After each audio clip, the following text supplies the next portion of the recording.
घरात हा मसाला असेल तर तुमचं जेवण होईल एकदम स्पेशल.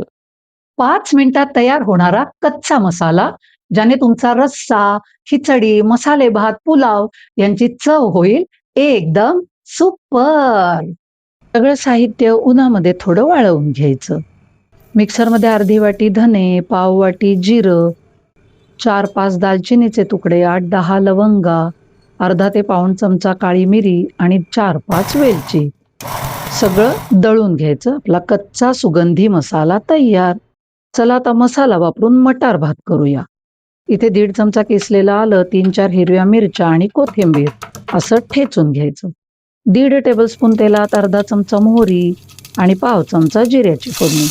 8-10 कडीलिंबाची पानं, 2 सुक्या मिरच्या आणि मगाचं वाटण सगळं 10-15 सेकंद परतायचं.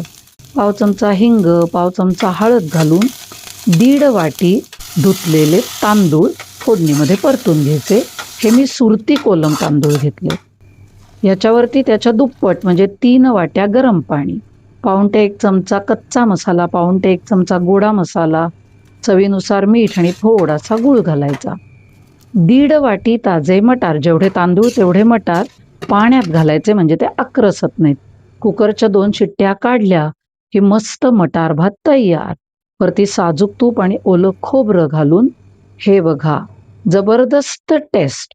असा हा कच्चा मसाला नक्की ट्राय करा.